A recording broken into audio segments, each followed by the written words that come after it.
Alright, ladies and gentlemen, so good to see all of you. Hope I'm coming through clearly. Please let me know if at any point I cannot be heard, or if there's any sort of problems with the microphone. Okay, how does that sound? A little better?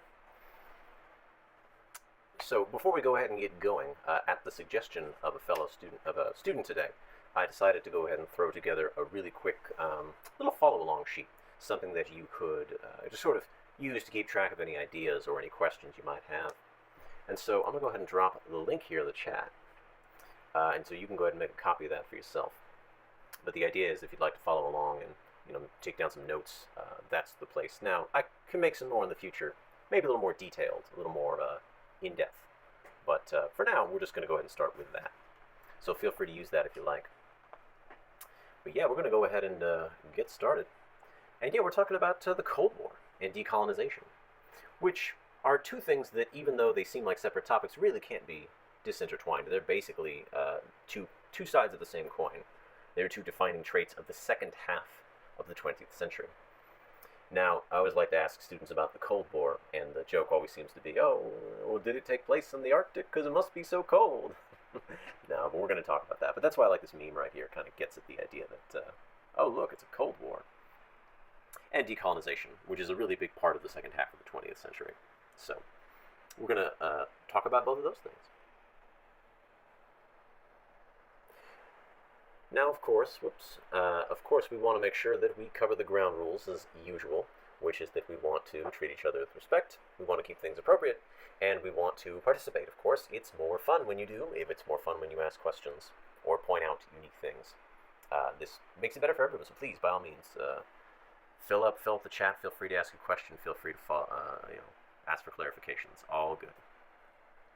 Awesome. So with that said, we're going to start the way we started last time. We're going to start with some power vocabulary, right? We're going to start with some power vocabulary, right? And so these are 4 words we're going to have a look at. Now, you might be familiar with some of these words already. Anyone want to take a shot at the meaning or context of any of these words? I mean, maybe where you've heard these words before. Ideology, intensified, self-determination. We've seen a few of these before in this class.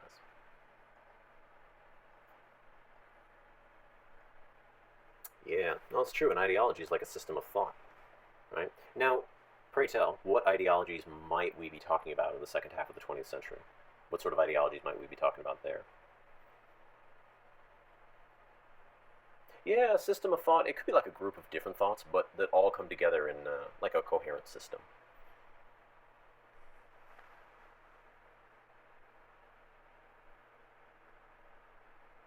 Could be. Independence. Which word would you associate that with?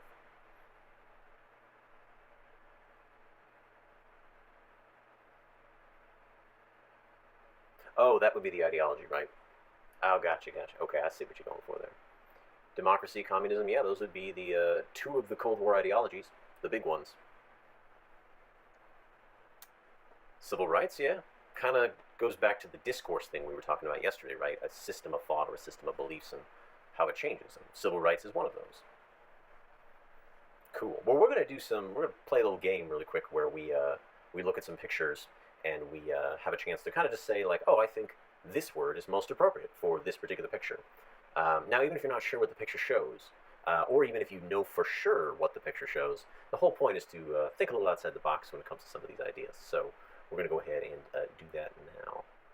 We're going to go ahead and take a look at our first example of power vocabulary. So this right here, again, even if you're not entirely sure what it is, that's okay. We'll take a minute, and let's see if I get my timer going. Get the timer up and running.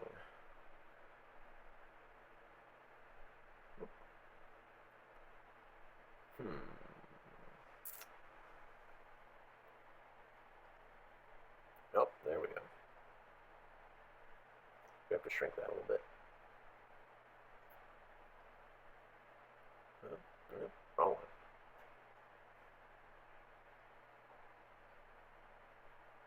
There we go. We'll let that run for about 45 more seconds. And then feel free to say which of these 4 words you think best fits this particular picture.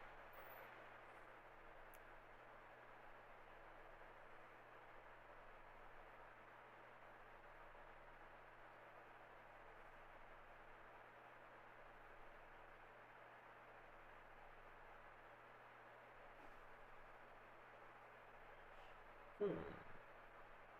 Maggie 432, what makes you say that? Intensified conflict. What you thinking there?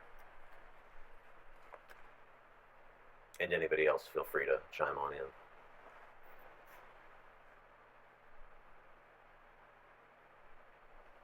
Hmm. Rival organizations? Maybe. Those are two very powerful symbols, that's true.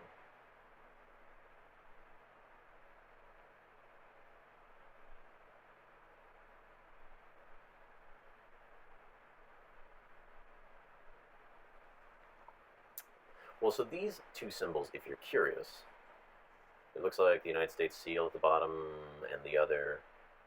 Oh yeah, it does kind of look like the U.S. seal, doesn't it? Right, that bird right there does kind of look like the United States seal. You know, I hadn't even thought of that. That's actually kind of interesting. And the other one, yeah, that is the Soviet Union seal. That's true. Formation of organizations, yeah, that's a kind of development. That's true, yeah. So this particular picture is actually the Soviet-Egyptian Friendship Memorial that is built at the Aswan Dam in Egypt. And the idea is that it's commemorating the fact that the Soviet Union helped pay for the Aswan High Dam, which was a really big deal to Egypt when it wanted to develop its own sort of system of power and economy, or its economy post-independence from Great Britain. So, big deal. Even though the Soviet Union is still gone, or is gone, this monument remains. It's still very popular. All right. Speaking of which, what word do we think might fit this particular image? And let's take a minute to formulate our thoughts.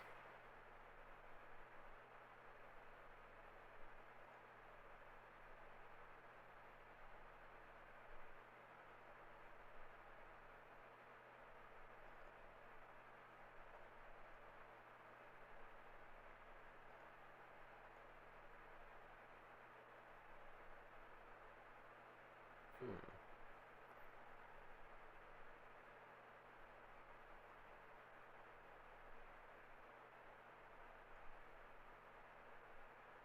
Oh, my darn timer don't seem to be working. That's a shame. We'll take 30 seconds.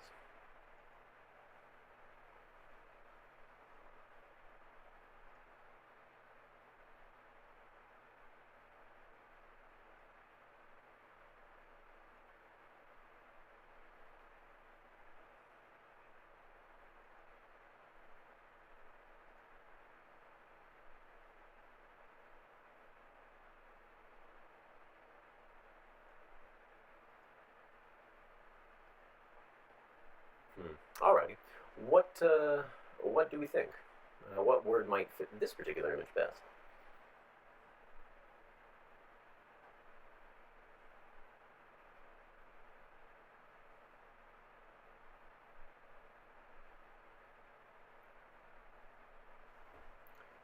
Control of water. Well, that is true. That's what a dam does. That is absolutely correct. And electricity. That's a big one. Yeah.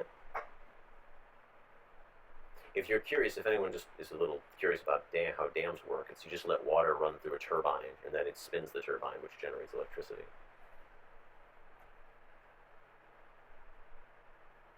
Oh, there's my timer. Silly thing. I'll have to keep working on getting the kinks out.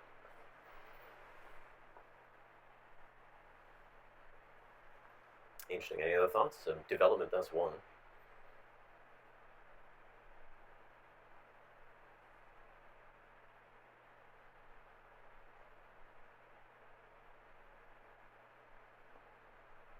This, in particular, is a picture of it's called the Volta Dam. It was built in Ghana after independence by the new government, who believed it would be essential to have a cheap supply of electricity in order for the country to develop. So it was a very important project by the Ghanaian government.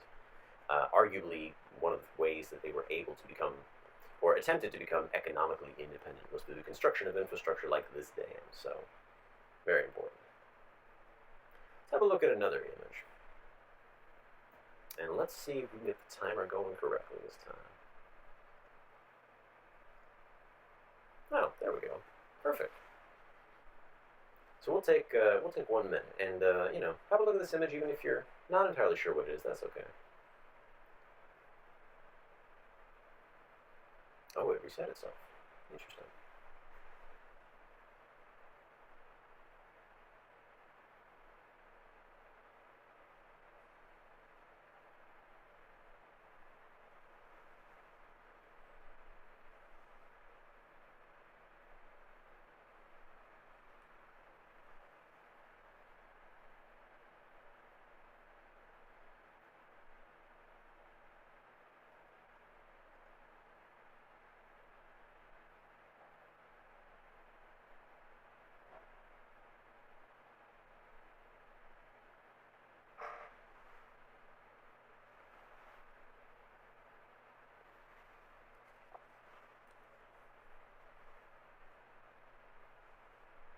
Alrighty, so any thoughts? What word might go well with this particular image?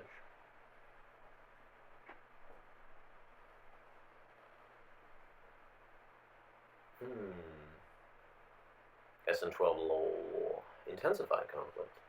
How do you say? As in, what leads you to this conclusion?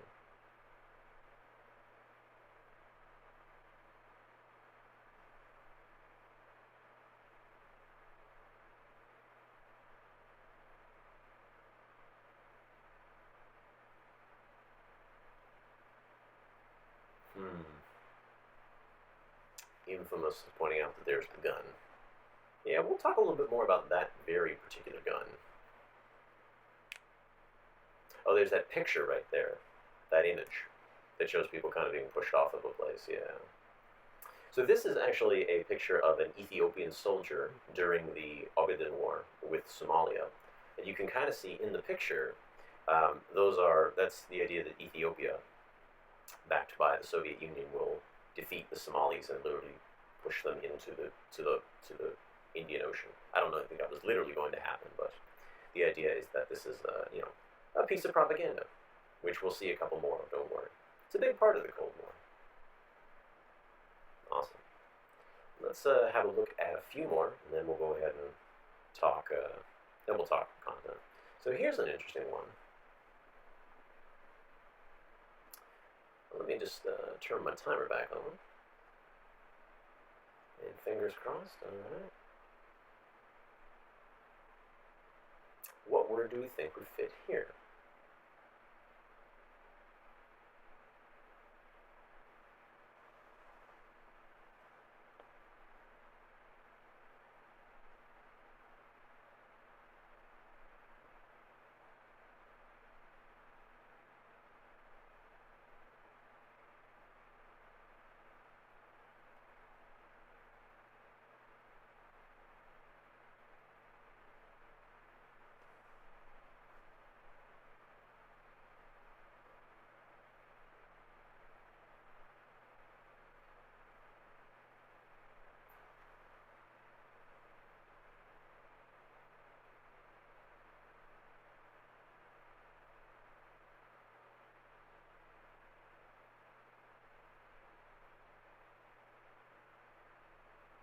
So what do we think? What word best fits this very particular picture?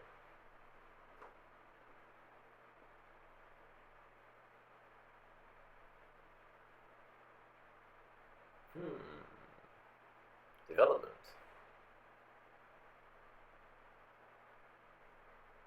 Mr. Boy, how do you see? What leads you to that conclusion? Let's see, ideology.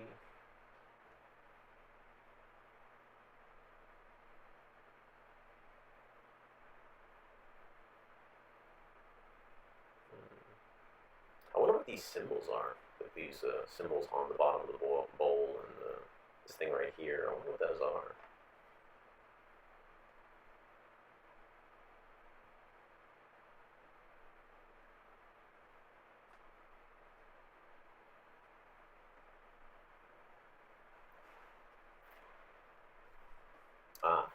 So this being the hammer and the sickle, right? And clearly the hammer and the sickle being crushed by something. Now, I don't speak Arabic. I can't read Arabic. But I'm going to assume that this is probably Arabic. I could be completely wrong about that. But what might this be talking about? So the Soviet hammer and sickle is being broken. What might be breaking it, potentially?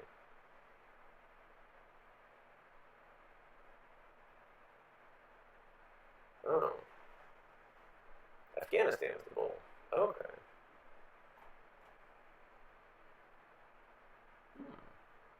Could this be a reference to the Soviet invasion and occupation of Afghanistan?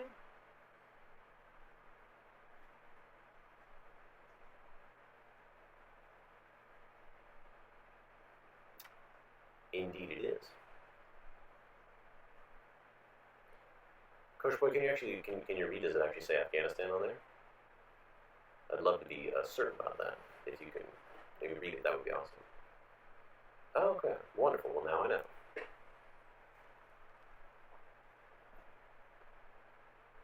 Can you read what the not the bull, but what the ballast says? The part on the top.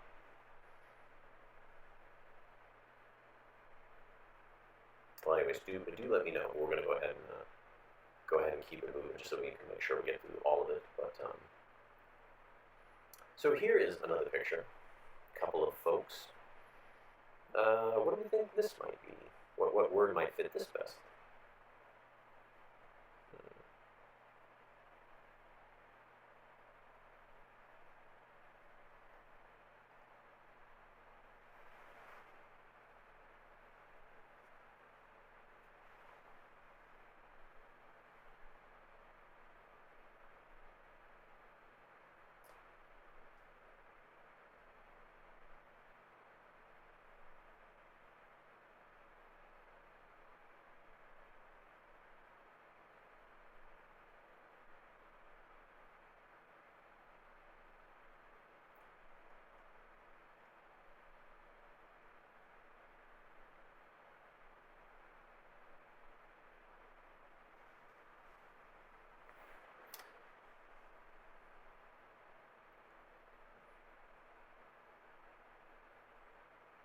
So what do we think?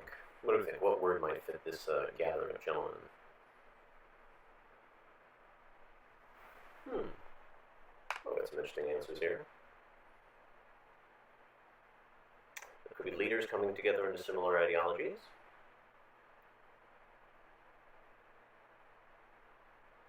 They look like they might be from different parts of the world. Could be. They're sharing their thoughts with each other.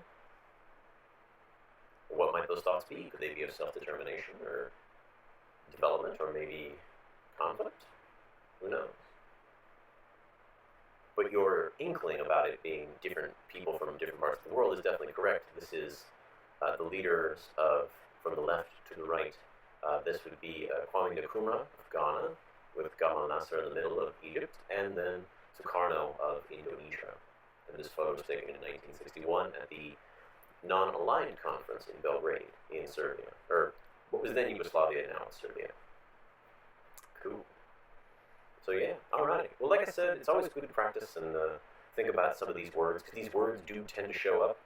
Sometimes they're in prompts, sometimes they're in multiple choice questions.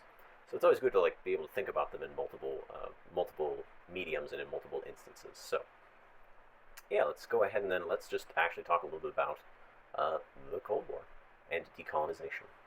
So again, the Cold War and decolonization are very much just two sides of the same coin. And the Cold War usually has a set beginning date of 1948. That's when two of the first Cold War events took place, which would be the blockade of Berlin and then the declaration of the containment doctrine, which I'll talk about in just one second. But essentially the Cold War is an extended period of ideological conflict between the Soviet Union and the United States and their allies. And it goes from roughly after World War II till 1991 with the end of the Soviet Union. And decolonization is the process in the 20th century by which the empires that were built prior to World War I are dismantled and those nations gain their political independence. Now, is decolonization over? What a good question.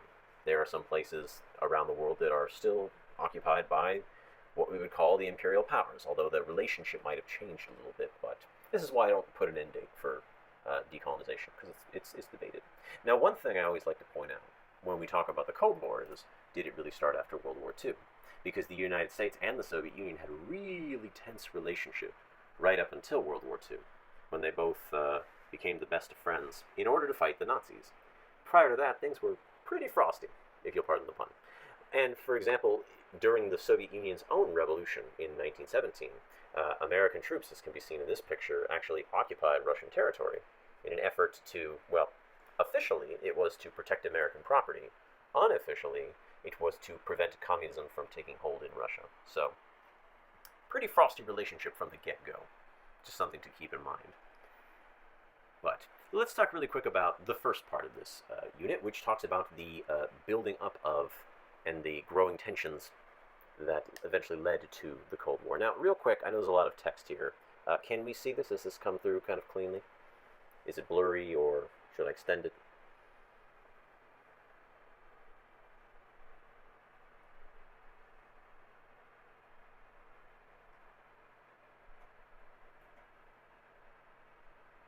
We can make it just a little bit bigger, just to make sure that everybody can read it. I'll just extend it a little bit. Just a little bit.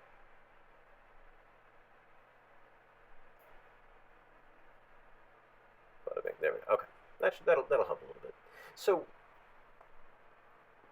it's essentially the reason for the setting of the stage of the Cold War comes from the end of World War II. Right. So at the end of World War II, you have a lot of different things going on. So, for example, you've got the ideological hostility. As I mentioned earlier, the Soviet Union and the United States hadn't been really great. And then after the end of World War II, we see a couple of very decisive moments. So, for example, President Truman in 1948 says, you know what, we're officially going to stand against communism. He makes this point. He says, we're going to stand against communism. Communism isn't going to be allowed to spread anywhere, and this is referred to as the containment doctrine. And so this is sometimes considered to be the very beginning of the Cold War. Let's see. We can move it like that. How's that? A little less blurry?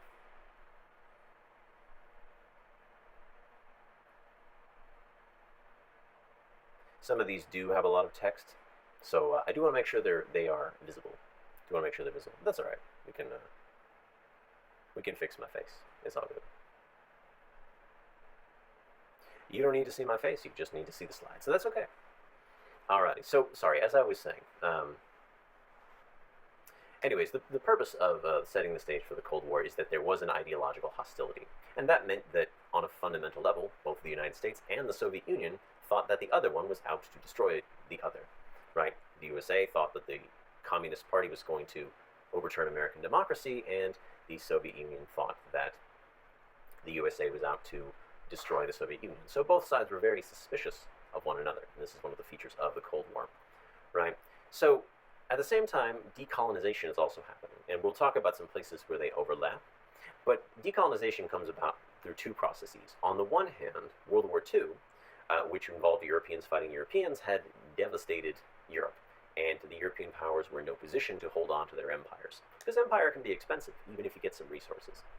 Right? At the same time, on the other hand, within these colonies, there were groups of individuals, activists, who had formed what we might call national parties, or nationalist parties.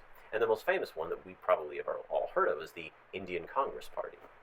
Now, this was a party that was meant to appeal to everyone, right? Even though technically the Indian Congress Party is not in power anymore, so I guess that mission didn't go quite so well. But the point is, these national parties were designed to bring everybody together, to mobilize everyone for independence. Previously, you might have had elites pushing for their own privileges, or maybe independence for a very particular group, but now you had national parties pushing for everybody's independence. And so the most famous one would be the Indian Congress Party, but also the Convention People's Party in Ghana, the National Liberation Front in Algeria, the Communist Party of Vietnam in Vietnam. So you had all of these factors coming together to sort of set the stage for decolonization and the Cold War. So let's have a look at a few pictures to kind of help illustrate the point. So this is a very interesting photo. This is sort of a polar perspective of the USA versus the USSR. As you can see, the Russian Bear and Uncle Sam, and the idea that each one thinks the other is trying to extend its reach across the globe, right? So the Russian Bear is moving through all these directions, and then you can see Uncle Sam moving towards the Russian Bear, in all these different directions. So it really speaks to the difference in perspectives during the war, or during the Cold War.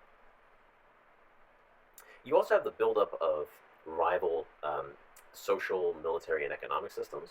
So, for example, you got the Marshall Plan on the left, which rebuilt Western Europe along the lines of the United States. Capitalist, limited free market, but basically anti-communist. And then you've got the Eastern Bloc, which was built up by the Soviet Union after World War II, so that it would have its own buffer state. Ah, Nick 14961, nice to meet you, and hold on to you as well. So nice to see you. So anyways, you can literally see on these maps that there's a literal system of division. This is when people talk about the Iron Curtain going across Europe. This is what they mean, that it runs down literally the middle of Europe, Eastern Europe versus Western Europe. But there's more to it than Europe, right? So remember I talked about national parties, and so these are the flags of some of the national parties that were really well known during this time. Some of them, like the Convention People's Party of Ghana here on the right, and the Indian National Congress here on the left, used peaceful nonviolent means to try to gain their independence, whereas others did resort to armed struggles, such as the National Liberation Front in Algeria. And you can see their logo here. So it's worth noting that there were these independence movements, and national parties played a really big part in that. Without it, independence probably would have come a lot slower, without the use of these parties to mobilize everybody. And of course, the Cold War is an ideological war. It's a war of ideas, particularly from the two major superpowers trying to reach out across the aisle and get the new nations of the decolonized world to join them, join their point of view, join their world system, right? And sometimes this meant reaching out to like third powers who were really powerful. So, for example, Richard Nixon reaching out to Mao Zedong of China, right, in the 1970s, is a way to sort of counterbalance the Soviet Union. Or you have, for example, here Leonid Brezhnev, leader of the Soviet Union, meeting with Indira Gandhi in the late 1970s to try to bring India a little bit closer to the Soviet Union. So, when I say it's a war of ideas, I mean it's literally a war of ideas. It's trying to get everybody to come to your side, right? Follow my idea, right? So it's something to think about. When we talk about a war of ideas, this is what we mean. And again, feel free if at any time you'd like to ask a question in the chat. By all means, I'm not just talking for my health. If something is incorrect or unclear, by all means. So here's a question: can you name a Cold War player besides the United States or the Soviet Union?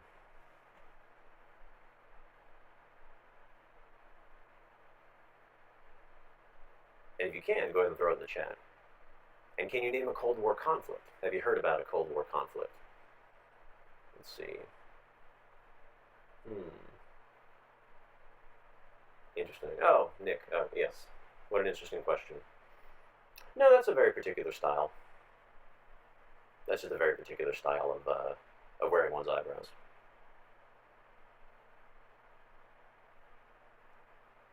Like alliance or actual participants? Why not both? Why not both? Darkwing, yeah, it'll be, the whole thing will be on YouTube, don't worry. Yeah, the Korean conflict, yeah, we'll talk a little bit about that. The Vietnam War was also part of it. India and the non-aligned movement, the Third Way movement, yeah, that's also part of it. If anything, they're kind of like the anti-Cold War. They're the too cool for the Cold War club. I also did a whole video on them, so if you'd like to know more about the non-aligned movement, you can feel free to check that out. Cool. Awesome. We're going to talk about a couple of examples and a couple of other rivalries, so not to worry. But yeah, so the first part of Unit 8 is all about just setting the stage for the Cold War, and then the next two parts of Unit 8 are all about the Cold War itself. And essentially just what you need to know is that the Cold War is a war of ideas, but this also means that there are alliances, there are interventions, like Vietnam and Korea, some of you have mentioned before, and there's also that ideological competition, trying to get people to come to your side, right? Whether that's through economic help, military force, what have you. That's the idea. So that's a big part of Unit 8, is just the Cold War and its effects. So when we talk about competition, it takes a number of forms. Now, we've already talked a little bit about military alliances, but then there was also sort of this technological competition that you might be familiar with, going to space, right? You might be familiar with going to space, right? We do it now mostly through private companies. You can probably think of one very particular famous company that's going to space. But going to space during the Cold War was a really big deal because it meant we had to get there to the moon before the Russians did. So that's one form of competition, and then there's also the famous nuclear arms race. That is, who's going to build more nukes? Who can build the most nukes? And hopefully we don't accidentally push the button. Well, shave my beard if I get a 5 on the exam. Well, you know what? Let's see, when would you know that? You probably know in July, I think, is when they send out the scores. I might not even have it in July. I tend to shave it during the summertime because it gets really hot, so. But, I don't know, like, yeah, maybe. Sure. Why not? Sure, yes. You, send me a message with your scores, and sure, totally. We'll make it official. Anywho's, so, the other thing to keep in mind, if you're curious, by the way, about NATO versus the Warsaw Pact, you can see here in the left-hand corner, the red is the Warsaw Pact, and then the blue is NATO. So, yeah, someone clip. Yeah, go ahead and unclip it. It's all right. Promise I will. It's all good. So, Cold War competition is both military, it's economic. So, for example, I mentioned the Marshall Plan earlier versus Comecon, which is the communist Marshall Plan to rebuild Eastern Europe, right? Combine that with the nuclear arms race. The closest of which we ever got was the Cuban Missile Crisis, and that was where the Soviet Union put missiles on Cuba, and the United States almost went to war because we didn't want those missiles on Cuba. So, in terms of worldwide alliances, this map, you can pause and when you rewatch the stream, you can take a closer look at it. But basically, the countries in the red are closer to the Soviet Union, the countries in the blue are closer to the United States. And if there's a little X in that, that means that there's an insurgency or some kind of maybe revolt going on against the government, sponsored by one of the other superpowers. And you may notice that China is in yellow because by this time, China and the Soviet Union had broken up and were no longer best friends. And so China's kind of pursuing its own path, its own sort of policy. So it's making friends in like Somalia and Cambodia. So China's kind of doing its own thing in late Cold War. Now, if you're really curious and you'd like kind of a full list of Cold War allies for each side that are not part of the main military alliances, you can consult this. So, for example, the Soviet Union made friends with a couple of big countries such as Angola, Ethiopia, Vietnam, and North Korea, even though they were not in formal alliances with those countries. And the US did the same thing. It had NATO, but it also had a lot of local allies like Pakistan, Saudi Arabia, most of Latin America, parts of the Congo. So there were a lot of allies. The Cold War was very global. We sometimes reduce it to NATO and the Warsaw Pact, but it is a lot more than that. All right, Connor, I see you. I'll take a photo. I'll do it before and after. No problemo. Right. Nuclear missiles, really big part of the Cold War. As you can see here, this is a U.S. nuclear missile. These are the number of nukes that both the United States and the USSR had at any one given point. And down here is a cartoon that indicates what we would call mutually assured destruction. The idea being that nukes will destroy the world, and so if either side decides to use them, we're all doomed, because that would be bad. So this cartoon kind of shows the hope that many people had that neither side would use nukes. And in the end, thankfully, we never did. So, thankfully there was a lot of competition, a lot of building of nukes, but thankfully they were never used.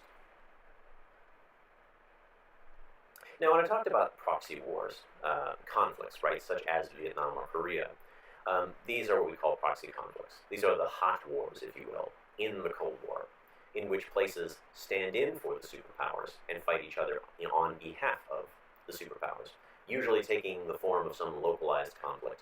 So, for example, proxy wars could be civil wars, such as the United States providing support to the anti-communist Contra rebels in Nicaragua in the late 70s. Or they could be part of the decolonization movements, where you have, like, the United States supporting UNITA in Angola, which was one decolonization movement, and the Soviet Union and Cuba supporting the MPLA, which was another decolonization faction within Angola. So not only are they both fighting the Portuguese, now they're fighting each other. So this is what we mean when we talk about proxy wars. In fact, this picture right here is actually Soviet advisors in Angola giving suggestions to an MPLA leader on how to deploy their soldiers. And of course, it can also take the form of just conflicts between states. Y'all already mentioned Korea and Vietnam, and that would be an example of each side back in a state, and then having them go at it. So, as you can probably tell already, this Cold War gets tied up in decolonization really quickly. The idea that a state could get support for its own decolonization efforts via taking a side was a really big part of the decolonization movement. So, for example, again, we talked about Vietnam and Korea, and on the left you can see a map of the Korean War, and on the right you can see a map of the Vietnam War. And so both of these conflicts were a major part of the Cold War and decolonization, because both of these places were newly independent states.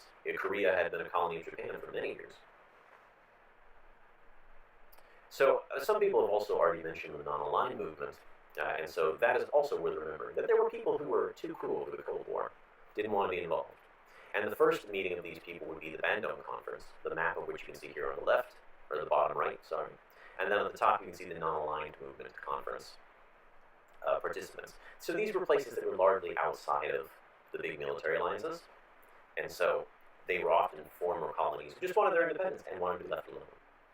By the way, this is one of my favorite pictures on the left. This is a photo, and on the right is Kwame Nkrumah of Ghana, and on the left is Srimavo Bandaranaike, who was the leader of Sri Lanka. And so they're having this humorous little moment at a conference in London in the early 60s. So, jokes and not being involved in the Cold War, the things that bring the non-aligned movement together.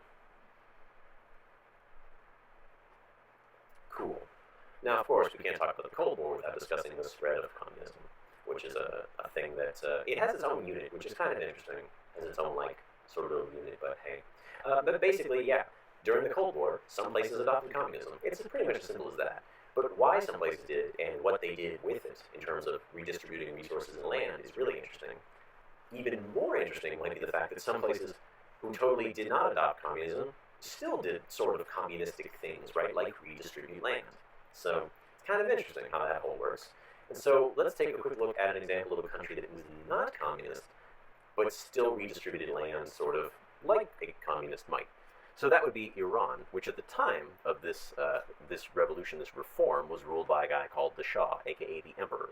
And in particular, this guy was named Reza Pahlavi II.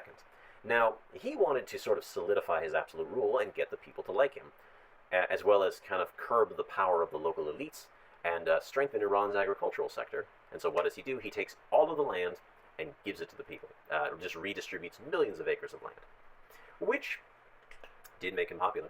The problem was that many of the peasants were not able to stand on their own, didn't have the equipment, didn't have the seeds, didn't have the materials they needed to be independent farmers. And so unfortunately what ended up happening was a lot of peasants were given the land and then they weren't able to do much with it. And so a lot of them just moved to the cities. And this is the time, if you know anything about Iran, this is when a lot of the cities start to swell to their massive sizes. Like Tehran, Isfahan, these are massive cities in Iran today. And part of the reason they're so big is because peasants left the countryside and they moved to the cities. Now, literacy increased, and you can see a picture here on the right of one of the literacy brigades whose whole job was to go into rural villages and teach people how to read. And I think learning how to read is a good thing, but there were a number of religious leaders who didn't like the idea of the Shah imposing an education system where that was normally their job. They were the religious teachers, and they didn't like the idea of a secular education system. And so there was a lot of opposition on that front. But this is another example of a government attempting to quickly modernize its state. Right? We see this a lot. We're going to see this more the more I keep clicking. Right? Governments who want to modernize their states quickly do things like land reform. And then if we go to a country that, in fact, was communist, officially, that would be Ethiopia under a council called the Derg. Now, Derg is the Amharic word that just means council. But they were an officially communist group. They sought to turn Ethiopia into a communist-style state along the lines of the Soviet Union. And so one of the first things they did was to, again, redistribute all the land to the peasants. They called it the land to the tiller. Basically, the land belongs to whomever works it, which was also a really big part of the Mexican Revolution. That was a huge rallying cry. So we talk about direct influences from Mexico. Basically this. Now, one of the biggest problems of this particular land reform movement in Ethiopia was that it also involved some forced relocation, especially in the 80s, after about 5 years of land distribution. The government started to forcibly relocate people.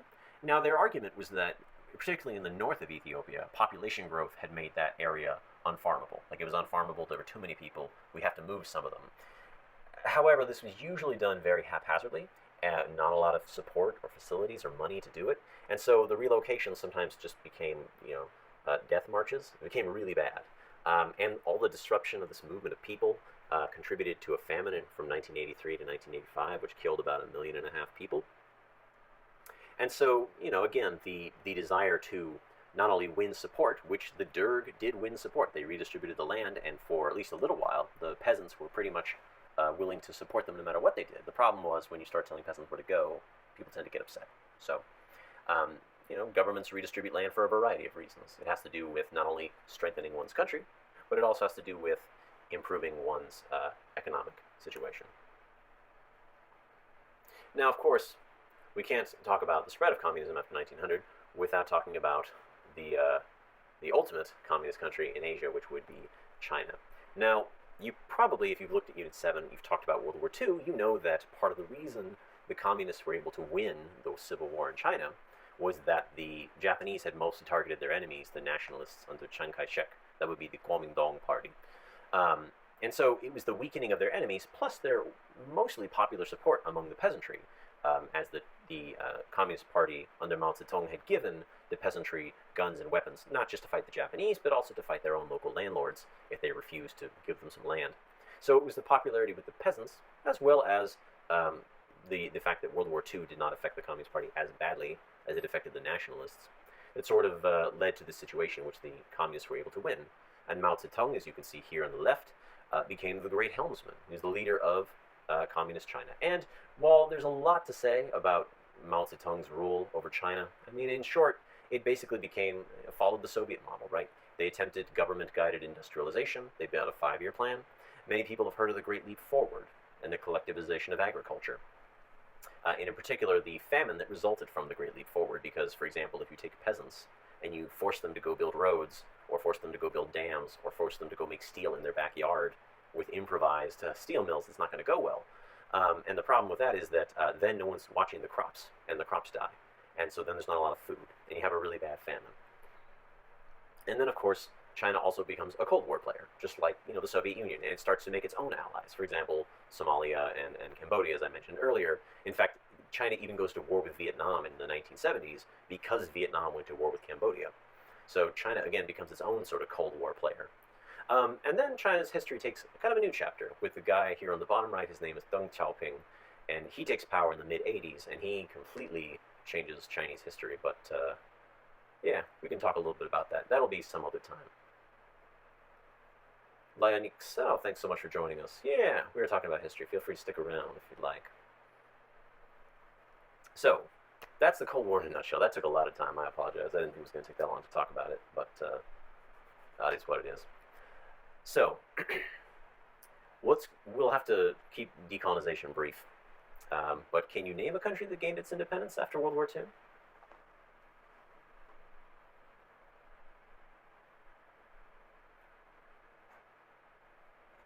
Yeah, Vietnam would be one. India would also be one. Yeah, India, Pakistan, that is true.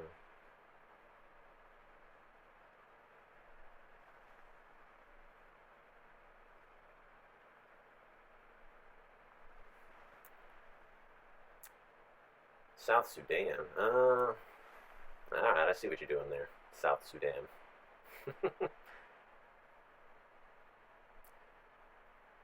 South Africa, yeah, kind of. A lot of people argue that South Africa got its independence when apartheid ends, but I mean, if we're technically saying just from Great Britain, then yes.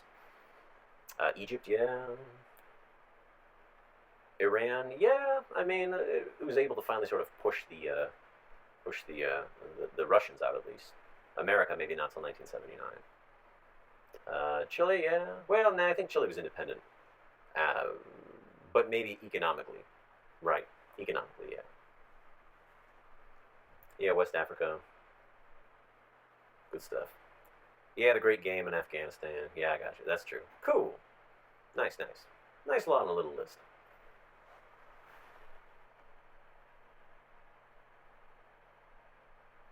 Yeah, we do Zoom. This is just some extra stuff. Like I said, you're welcome to stick around if you like. Always welcome positive contributions. So let's see. Basically, decolonization what basically you need to know essentially is that decolonization takes two forms. It takes violence and nonviolence. That's at least what the AP people want you to know. Now, obviously, it's more complicated than that. So, for example, India's decolonization was relatively peaceful. There was no armed struggle against the British. However, the partition of India resulted in mass movement that did result in mass violence and resulted in the deaths of around 2 million people. So, I mean, is that violent or nonviolent? I don't know. I think sometimes these words we use are a little bit shallow for their purposes, but one of the things about the violence versus nonviolence debate is that in the US, we really like to talk about the nonviolent stuff.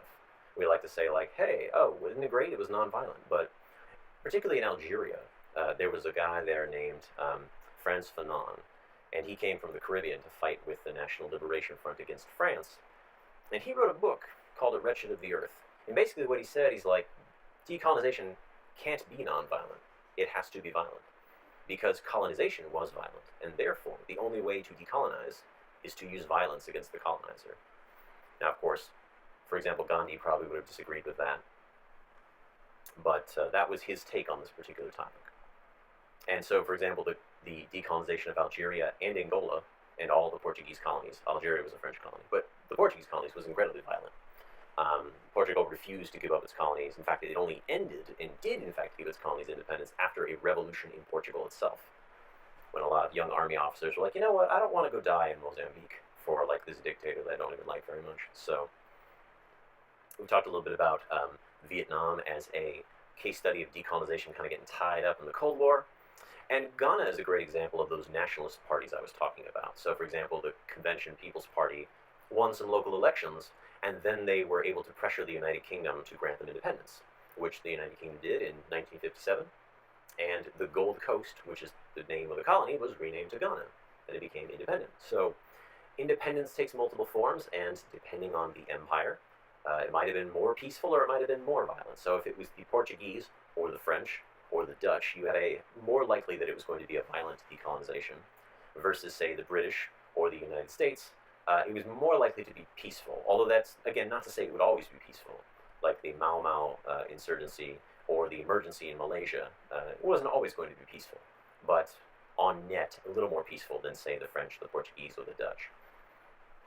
No, Ghana was a peaceful decolonization.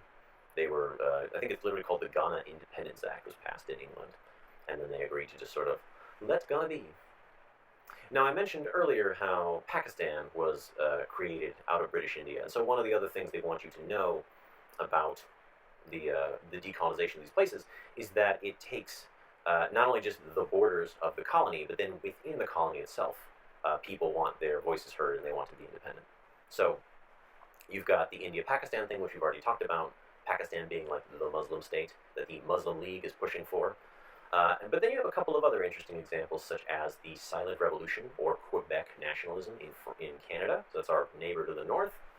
The idea being that the people of Quebec begin to remember that, in fact, they are very different from the rest of English-speaking Canada. And there's a couple of attempts at voting Quebec independent, never works, but Quebecois nationalism is still a really big deal in Canada today. And if you go to Montreal or Quebec City, expect to hear French before you hear English, even though literally everyone in Canada speaks English. In Quebec, it is the law that French must come first. So it's very interesting. They'll even like raid office buildings and make sure that the keyboards being used for businesses are French keyboards, not English keyboards. So anyways, that along with slightly more violent examples would be the Biafra conflict, which was in Nigeria, which was a north-south divide, and a group in the south of Igbo attempted to break away from the rest of Nigeria. This resulted in a multi-year conflict, which thankfully, actually, Nigeria did a pretty good job of coming back from, but it was violent nonetheless. One of the first big conflicts of the 20th century, or the second half of the 20th century. Yeah, no, it's fascinating, the Canadian language policies. They're actually really fascinating. If you have time, I'd suggest you look into them. So, let's take a minute, let's take a pause. If you want to step away, I don't blame you. And I know we've been going for now about 57 minutes.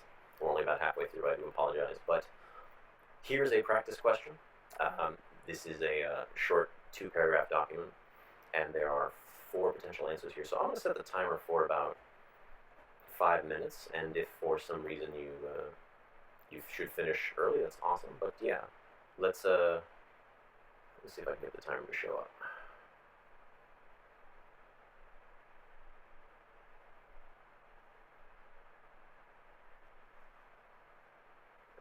There we go. I'm gonna have a sip of water. I'm gonna pause for a second. Any questions? By all means, feel free to throw them in the chat.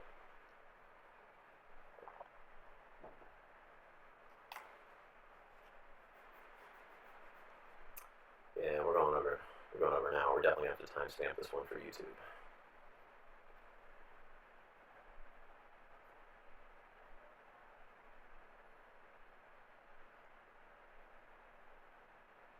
So while everyone works on this,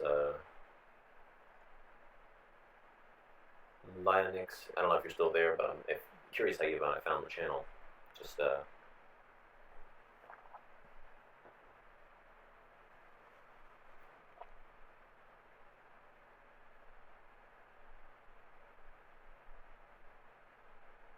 actually, am I saying that right?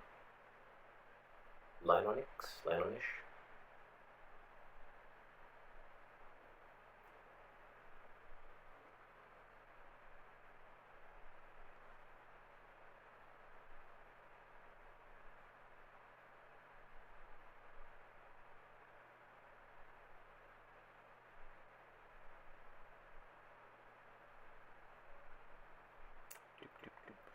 We'll give it another minute, and then people, if they think they know the answer, can start throwing it in the chat. I'll give it one more minute. When it gets to 2:20, if you think you know the answer, then go ahead and throw it in the chat.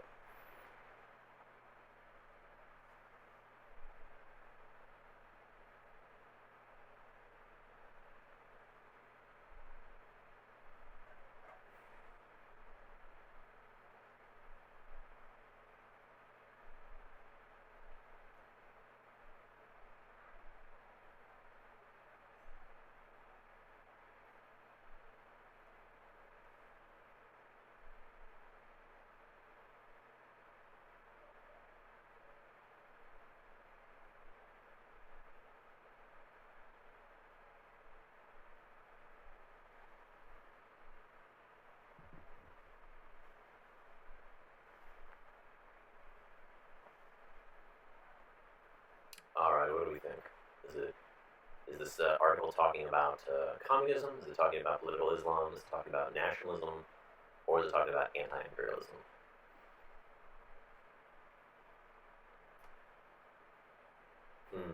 Got some votes for C. C or A.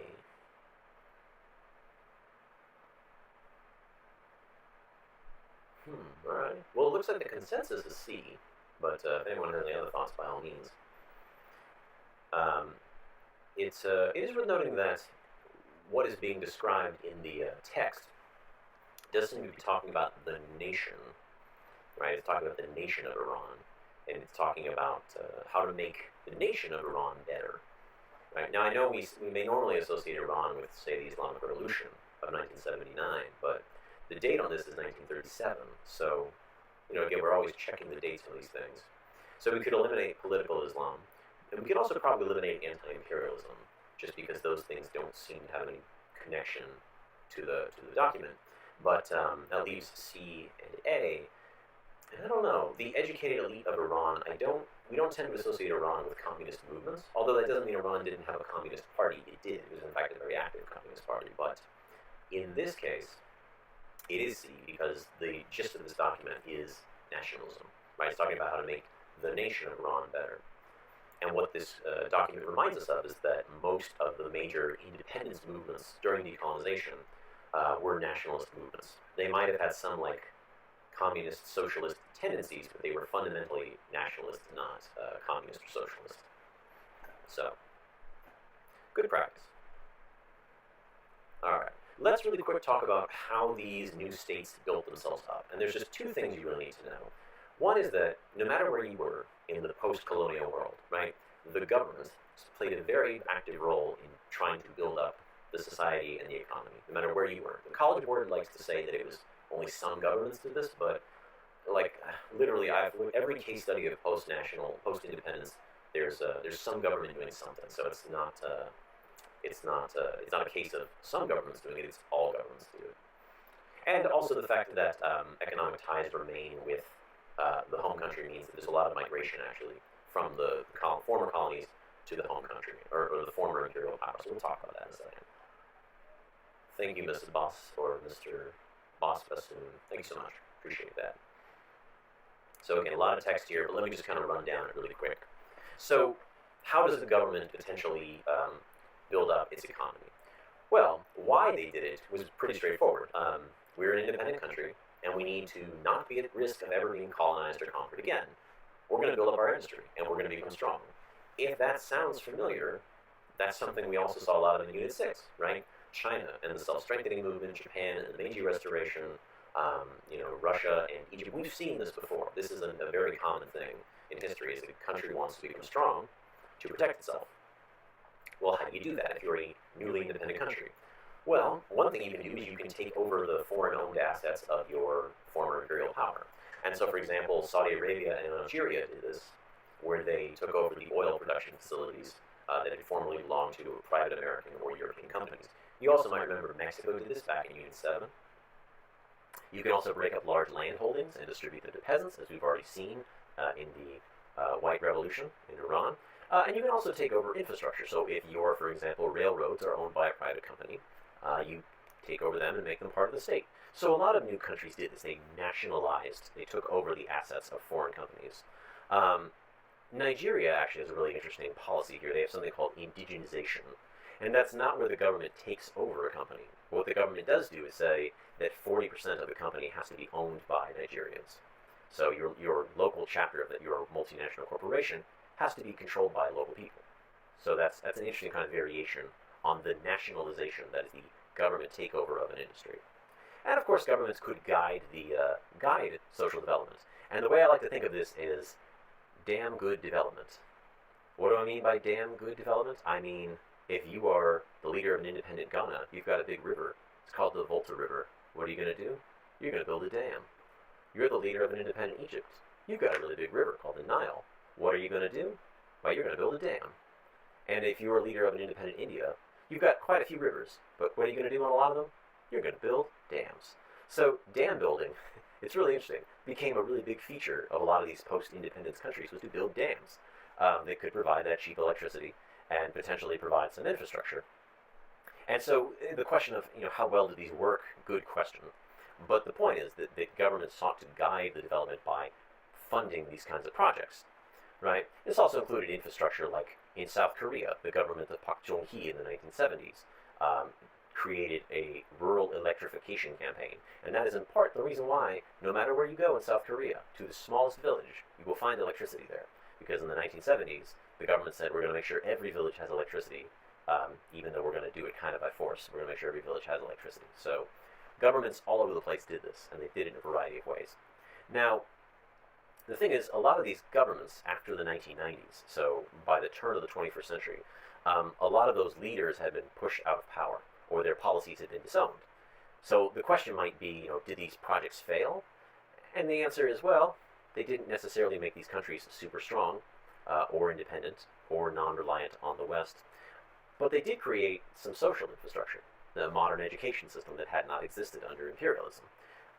Things like hospitals, and some new infrastructure that still gets used today. So it's a mixed bag. But the TLDR is just to keep in mind that all governments post-independence sought to build up their nation's economies and economic life. So that's the big thing to keep in mind. And then you can point to any number of examples, which I'm going to go ahead and show you a few now really quick. So, for example, Gamal Nasser of Egypt, he took over the Suez Canal, which the British were still holding on to in the 1950s, and he used the money from the canal to build a really big dam, as I said before, the Aswan High Dam. And then you got a guy named Julius Nyerere, who led the nation of Tanzania, and he, sort of like his Derg neighbors north in Ethiopia, also attempted to sort of collectivize and centralize agricultural production, again with somewhat mixed results. The unfortunate truth was that by the end of his presidency, Mr. Nyerere's presidency, Tanzania was actually importing more food than it had been when his presidency began. So there may be some fault with his policies of collectivization of agriculture. And then you have, famously, Indira Gandhi of India and Srimavo Bandaranaike in Sri Lanka, both of whom sought to nationalize many private sectors such as banking, industrial production, and to plan agriculture. Now, both of them have somewhat controversial legacies in their countries today, in part because sometimes these policies horribly backfired. So, for example, Bandanaike's agricultural centralization policy unfortunately resulted in a really bad famine in Sri Lanka in the 1970s. So, I shouldn't say famine, but things got really bad. So, mix and match. Then we got migration. So, if you've ever been to, say, London, you might have noticed that there are lots of people from South Asia in London. If you've ever been to Paris or parts of France, you might have noticed there's a lot of people from Africa, or the children of people from Africa in Paris or wider parts of France. And that's because migration from former colonies is a really big deal in the post-imperial age. Now, sometimes this is for opportunity, right, such as the large numbers of Filipino migrants that have come to the U.S. since the 1970s. But sometimes it's also fleeing persecution and violence, because a newly independent country can sometimes be really unstable. And so, for example, Uganda had a somewhat very not nice dictator named Idi Amin, and in 1972 he told the country's 500,000 people of South Asian descent, mostly what we would call Indians today, just kind of told them they had like 24 hours to get out of the country. And he took all their property, took all their things that they couldn't carry with them. And most of them fled to England. They used the British Empire Citizenship Act, which allowed anybody from within the British Empire to come back to England, or come back to the UK, as a way to get away from this particularly bad situation. So, the point is, even though countries might have been independent, many of those economic and cultural ties remained. And so that's what we mean when we talk about migration. Why do people migrate? Now, some people would also look at this a bit more cynically and say that these economic ties are a symbol of what we might call neo-colonialism or neo-imperialism. The idea that countries, like former imperial countries like the UK or France, can dictate the terms of trade to their former colonies and keep them in a state of servitude or economic bondage or economic imperialism. And that's not really what I want to discuss here, but that is one alternative argument or one alternative point of view of some of this migration. So just going to put that out there. Cool. Now, this is sort of a weird subunit, and I'm not entirely sure why it is that College Board put this in here, but they talk about resistance to power, global resistance to power. And basically what they mean is, like, how did people challenge the status quo in the 20th century? And again, like decolonization, it's both violent and nonviolent. And they have a couple of examples they'd like you to know. Examples of nonviolent protest. I'm sure you can think of one, as us growing up and living here in the United States, I'm sure you can think of an example of a nonviolent movement that sought to resist the established power structure. But I'll see if you can, maybe you can see if you're correct. But essentially, this is sort of broken up into nonviolent versus violent, right? And for example, the nonviolent could include things such as protesting the use of nuclear weapons, the 1968 student protests, the anti-war movement globally, which starts with the Vietnam War, and of course the civil rights movement in the U.S. under Dr. Martin Luther King, along with a number of other leaders. On the other hand, you have what we would call violent responses, or intensification. That is like using your state power or your group power to make the situation worse, right? So for example, this would be states who intentionally provoked conflict with other states, such as the Khmer Rouge provoking conflict with Vietnam, or Idi Amin provoking conflict with Tanzania. This also includes terrorism, which is a violent way to try to change the status quo, which intentionally targets civilians. And so, for example, two very notable terrorist groups would be the Irish Republican Army in the 20th century, and then Al-Qaeda in the 21st century, which in the United States, we in particular have very negative views and experiences with the Al-Qaeda terrorist network, which was responsible for 9/11. But in addition, there's sort of the fact that during the Cold War, and this is kind of how the Cold War ties into all this, is that the arms trade of the United States and the Soviet Union sending so many weapons to all of their allies all over the world meant that there was the world just became awash in weapons, like just tons of weapons all over the place. And the most used weapon during the Cold War, the most sold, exported, traded, smuggled, bought, contraband acquired, would be the AK-47. No gun is quite as easy to use as that one. And so literally, whether they were Russians or whether they were Soviet allies or anti-Soviet allies, they might have been using AK-47s. It was just so ubiquitous. The idea of the rebel to the point where the AK-47 is literally the gun that we think of when we think about resistance to authority, right? It was even on the flag of Mozambique for a while because they used it so extensively. Or I take that back. It might have been Angola. Either Angola or Mozambique had the AK-47 on their flag. So kind of a big deal. But yeah, so this is a child soldier in Afghanistan. And over here we have the nonviolent responses such as, protesting, but also, more famously, the immolation of South Vietnamese monks during the Vietnam War to protest not only the fighting, but also to protest the South Vietnamese government's persecution of Buddhists. Easy to use. AK-47s are only made of, I think, I don't know the exact number, but it's only something like 12 moving parts. It's a very simple weapon. Whereas I think the American M4 is made of something like, and again, I could be completely wrong on these numbers, please don't quote me, don't snip me. I think the American M4 has something like 30 moving parts. So it's very easy to train someone to use an AK-47, and it's very easy to clean an AK-47 versus, say, like an American M4. And that's why if you have a rebel group and you want to cause some trouble, all you need is a crate of AK-47s and some ammunition, and you can cause trouble. There was some article a couple years ago, I'm trying to remember the details, but it had something to do with, like, I'm forgetting the details, but it was literally this exact thing. Like, it was a millionaire, a Chinese millionaire wanted, like, an elephant tusk for a traditional Chinese remedy, and he was willing to pay, like, a really large amount of money for it, and people were concerned that a group of rebels in a country in Africa could get an elephant tusk, get it to this guy, get the money, buy the AK-47s, and then start, like, an armed insurgency. So again, I apologize, I don't have the details of that story, but that's, like, how potentially easy to use an AK-47 is.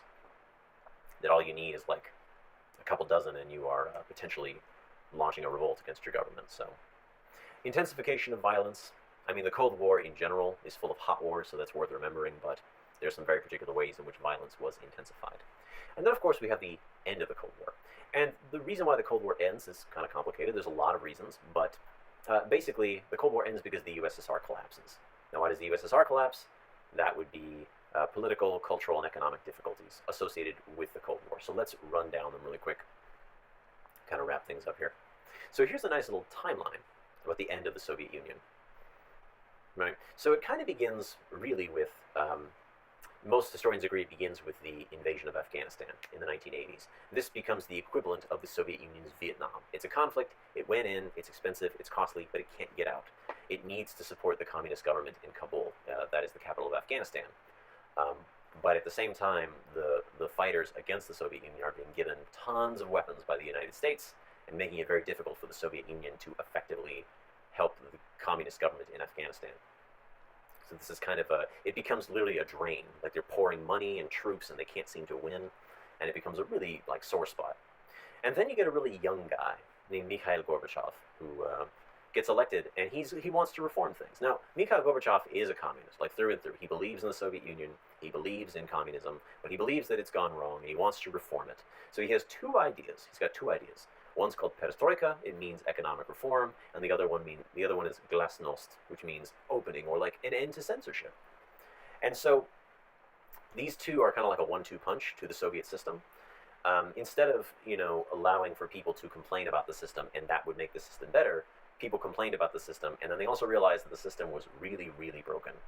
And maybe it couldn't be fixed. Maybe the reform was not enough. Maybe the only thing to do was to end the Soviet Union. Now, that didn't come right away. This took years to develop. And in the meantime, you begin to see the fall of communist governments in Eastern Europe. So, whereas before, the Soviet Union would have done anything to keep communists in power in Poland and Hungary and East Germany, Gorbachev was like, we don't have that kind of money anymore. We just spent this really long war in Afghanistan. We can't afford to keep propping up these communist governments in Eastern Europe.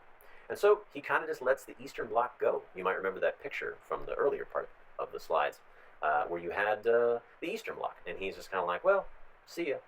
It's like the SpongeBob meme. I'm out.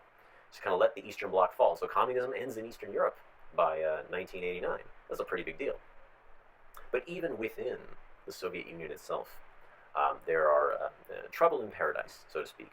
A lot of the individual republics, so you've got to remember the Soviet Union is a country made up of 15 republics, kind of like the US if it only had 15 states. They begin to elect non-communists. they elect parties that are not communist parties, including parties that are explicitly nationalist parties that want their independence from the Soviet Union. Particularly in a place called Lithuania is the first. Now again, if this sounds a little bit like decolonization, you could argue that in some ways it is. Many of these states did not willingly join the USSR, and even though they had a long history, and even though in 1990 they took a vote of the entire country, of all the USSR, and they said, do you want to keep the Union together? And most people said yes, they didn't want the USSR to break apart.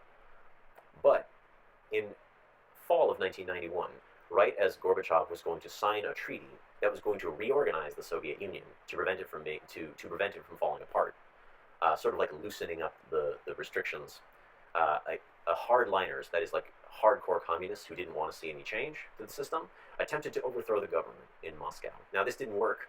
It failed because the soldiers refused to listen to what their commanders told them. But it convinced everybody that, you know what, this is sort of, this whole thing is done. Like, we can't trust the communists anymore.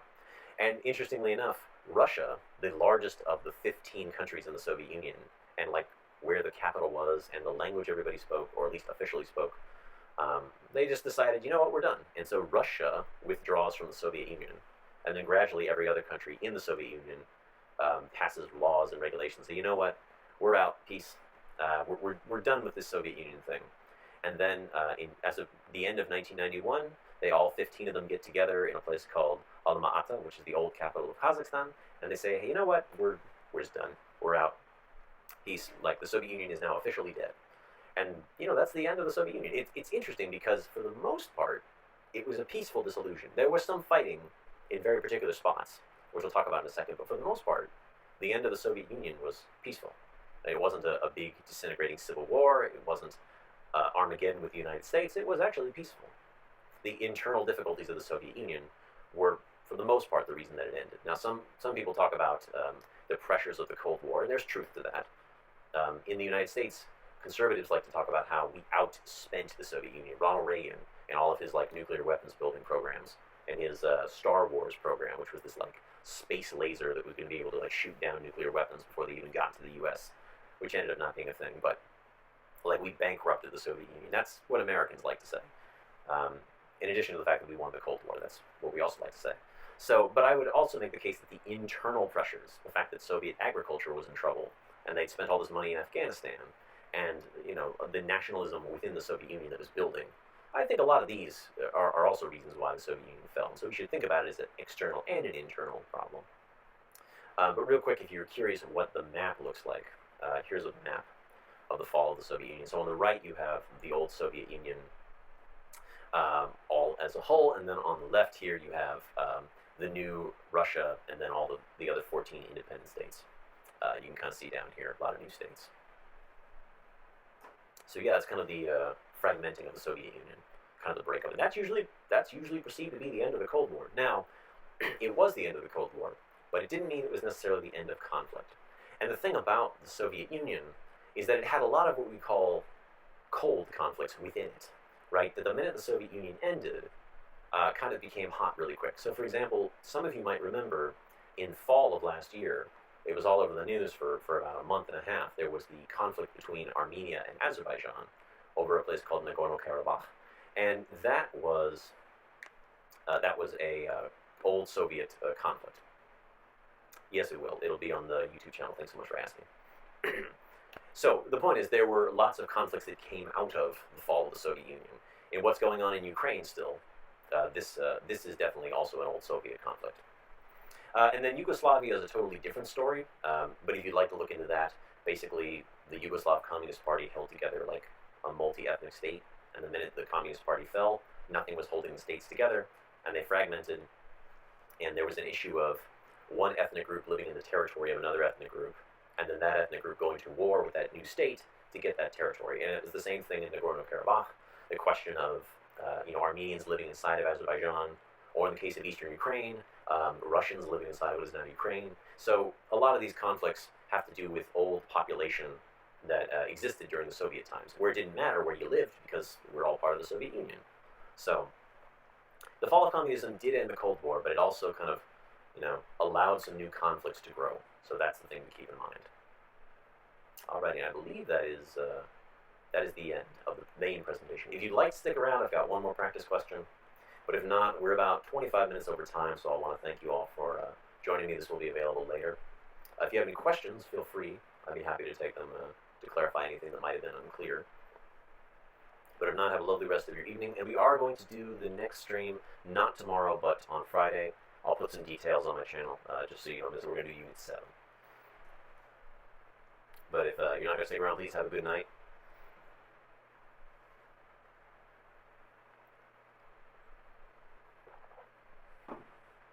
But if you would like to stick around, feel free. So we got the timer going.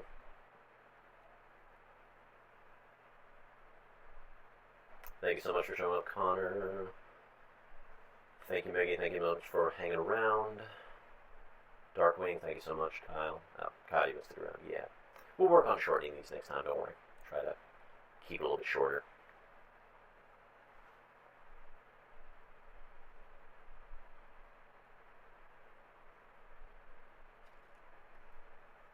Yeah, so if you're going to stick around, feel free to take a crack at this question. Mo Buckets, thank you so much. Nico25, thank you. Have a good evening.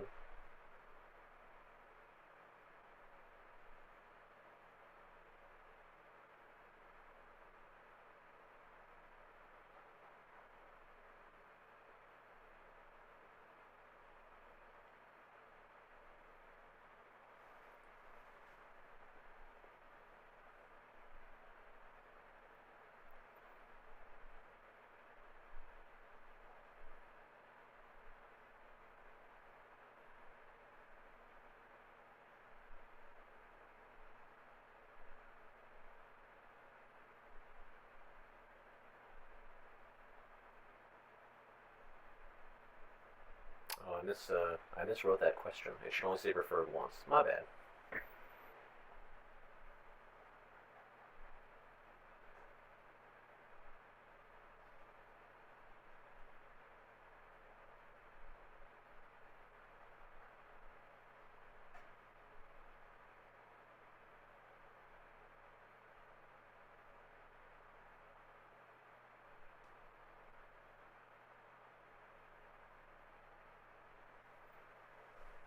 Alrighty, Kyle, what do you think?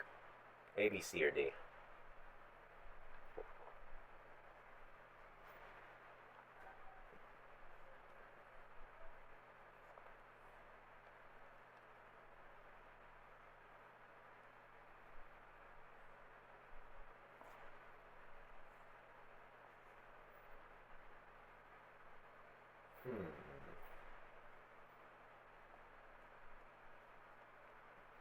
Interesting. Anybody else want to take a crack at that?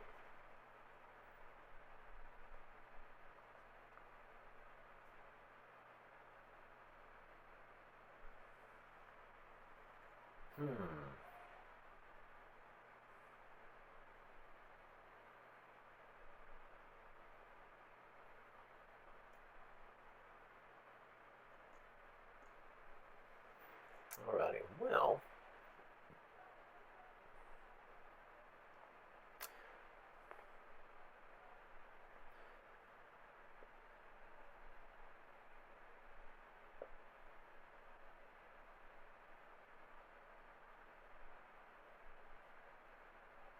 So, the answer is actually B.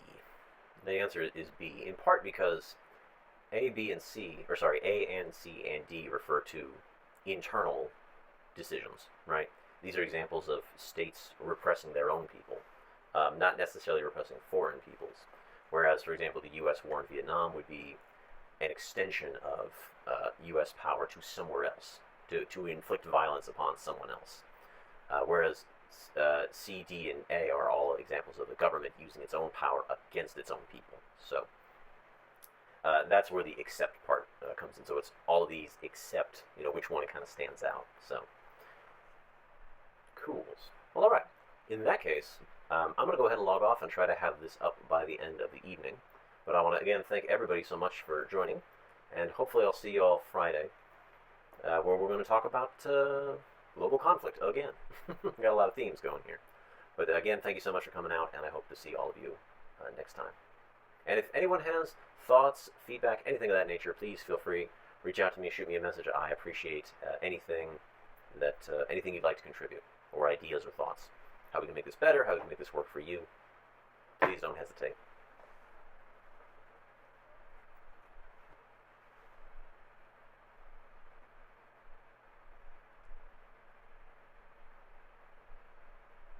Oh, Kyle's got that one question. Go for it.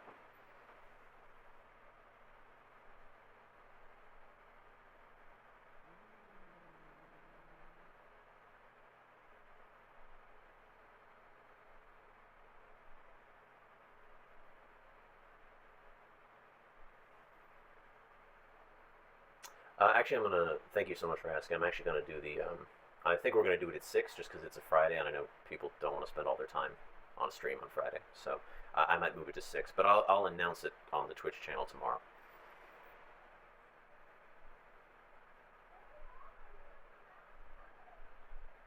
But yeah, awesome, cool. Thank you, everybody. Have a good rest of your night.